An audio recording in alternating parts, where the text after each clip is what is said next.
En ce moment, il y a un sujet qui est brûlant, voire explosif. C'est le Nouille Morphisme Design. Vous voulez tout savoir sur le Nouille Morphisme Design? Quels sont les avantages? Quels sont les inconvénients? Est-ce qu'il y a un lien avec le skeuomorphisme design? Est-ce une véritable tendance pour 2020? Eh bien, regardez cette vidéo jusqu'au bout.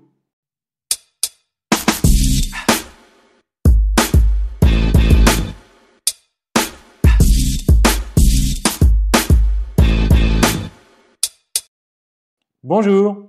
Comme je le disais en introduction, le New Morphisme Design est un sujet brûlant, voire explosif, et il y a énormément d'articles sur Internet. Le sujet est beaucoup discuté dans des forums que je fréquente, mais également dans des Slack, sur LinkedIn, et puis sur Dribbble, c'est carrément l'explosion, c'est le feu total. Alors, vous voulez vraiment tout savoir ce qu'il y a dans le Nouille Morphisme Design? Eh bien, regardez cette vidéo qui est décomposée en 6 chapitres. Avant de débuter et de vous parler du Nouille Morphisme Design, il faut que je vous parle du skeuomorphisme design. En fait, en design digital, le skeuomorphisme ou skeuomorphisme design consiste à imiter l'apparence d'un objet réel lors de la conception d'un objet virtuel. En fait, cette technique va permettre à l'utilisateur de comprendre l'action qu'il est en train d'effectuer face à une interface. Il y a donc un double objectif. Le premier, c'est tout d'abord l'affordance. Je touche, donc je sais ce qu'il va se passer après ou derrière la fonction appuyer. Et puis le deuxième objectif, cela rend l'interface homme-machine rassurante et ludique. Comme vous le savez sans doute, le skeuomorphisme design a été popularisé par Apple. Ce style graphique, certains diront plutôt old school, eh bien, a été voulu et conçu par Apple pour des utilisateurs novices, mais on en reparlera un peu plus tard. Et ça, avant l'arrivée de Jony Ive, le fameux Jony Ive, qui va poser plus tard et installer le flat design chez Apple. Le Nouille Morphisme peut être écrit néomorphisme ou new skeuomorphisme. En fait, le premier qui en a parlé, c'était l'année dernière. C'était un designer qui s'appelle Jason Kelly. C'était courant 2019 dans l'un de ses articles sur Medium. Et le mot a été repris et plus tard amélioré fin novembre, début décembre, dans 2 de ses articles. C'était donc Michal Malevich. D'ailleurs, je vous ai parlé de Michal Malevich dans mon podcast Design Plus. Et donc l'épisode, c'était sur Dribbble. Vous pourrez le retrouver facilement et je vous mettrai le lien dans la description également. Donc néomorphisme est en fait un jeu de mots ou une contraction d'un côté new, et de l'autre côté skeuomorphisme. Est-ce que le nouille morphisme est l'équivalent du skeuomorphisme? Eh bien, pas vraiment. En fait, le skeuomorphisme s'inspire beaucoup de la réalité, des textures qui sont présentes dans la vie réelle. À l'époque, en fait, courant 2012-2013, c'était une véritable culture design. Il y a eu pas mal de challenges, des concours qui avaient lieu sur Internet. Et puis, comme je le disais tout à l'heure, il y avait une véritable volonté de la part de Apple de s'inspirer de la vie réelle. Il faut se remettre en fait dans le contexte de l'époque, donc un petit comeback. Les smartphones venaient d'arriver et les applications mobiles, c'était vraiment nouveau pour la plupart des personnes. Nous sommes en juin 2008 et Apple vient de lancer son appareil, un appareil extraordinaire, je dirais même révolutionnaire, qui s'appelle l'iPhone. l'iPhone 3G parce que nous sommes en 3G, et oui, et l'iPhone, je ne sais pas pourquoi. En tout cas, cet appareil est vraiment révolutionnaire. Il a un grand écran comparé au Nokia qui n'était plus du tout ça. Et puis surtout, il y a des applications à l'intérieur. Et pour en fait faire le pont avec la vie réelle, Apple a décidé de créer un design qui s'appelle… Attendez, je suis en train de lire parce que c'est très compliqué.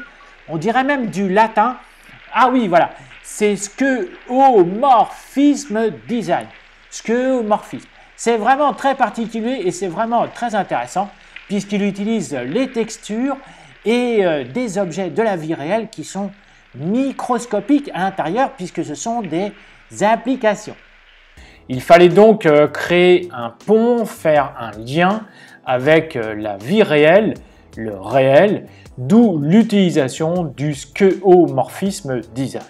Alors que en fait le New Morphism Design utilise plutôt des couleurs, une espèce de volonté, je dirais un petit peu plus du flat design que du skeuomorphisme. En fait, tout ce qu'il utilise du skeuomorphisme, c'est le relief, on va dire, et les ombres. Et c'est vraiment tout. Alors les avantages, eh bien en fait c'est une tendance qui est très suivie sur Dribbble. C'est intéressant parce que ça fait sortir du flat design. Mais ça ne veut pas dire que tout ce qui est sur Dribbble est forcément bon.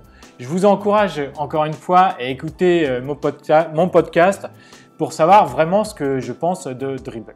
En fait, ce qui est intéressant aussi, c'est que ça donne une version futuriste, ou j'irais même plus loin, je dirais néo-rétro-futuriste, des applications qui s'inspirent en fait des boutons ou des tableaux de commande qu'on trouvait dans les années 50, 60 ou 70. Ensuite, cela fait ressortir une certaine affordance en donnant un relief à certains éléments grâce à des effets d'ombré avec un côté clair et l'autre côté plus sombre. Et enfin, je dirais que c'est intéressant pour un UI designer car il y a un travail de recherche, de précision, et notamment par exemple sur le dosage des shadows, donc des ombres. Et cela développe donc son observation et ses skills. Alors, les inconvénients. Eh bien, il y en a, c'est sûr, comme les avantages. En fait, le premier, c'est que dans les apps que je vois, qui sont présentées sur Dribbble, je constate qu'il y a beaucoup d'effets ombrés.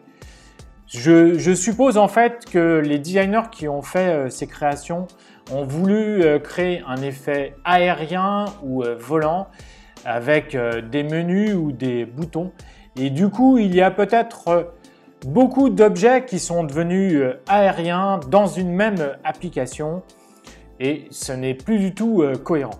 Ensuite, le nouilleformisme a peu de chances de passer dans les WCAG, ce que l'on appelle les Web Content Accessibility Guidelines, et même de passer le premier contrôle de conformité chez Apple ou chez Android à cause tout simplement de l'accessibilité.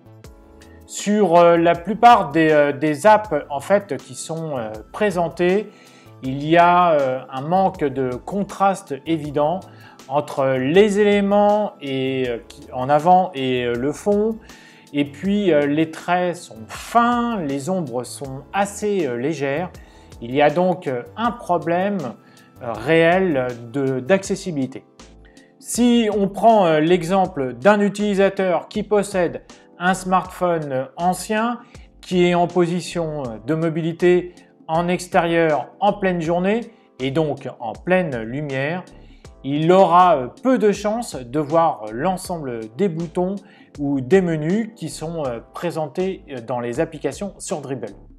En fait, je pense qu'une grande partie des apps qui sont présentées dans Dribbble aujourd'hui sont vraiment inaccessibles sur smartphone pour une majorité de la population.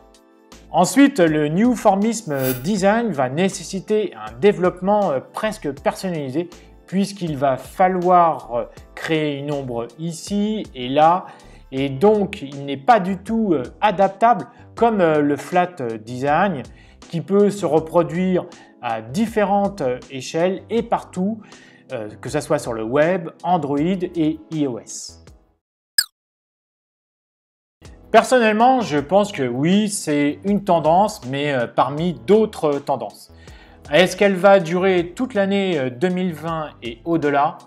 Alors là, c'est vraiment difficile à dire, car comme je vous le disais, il y a beaucoup d'échanges, de discussions, il y a beaucoup de personnes qui sont intéressées par le sujet et qui critiquent le New Formism Design.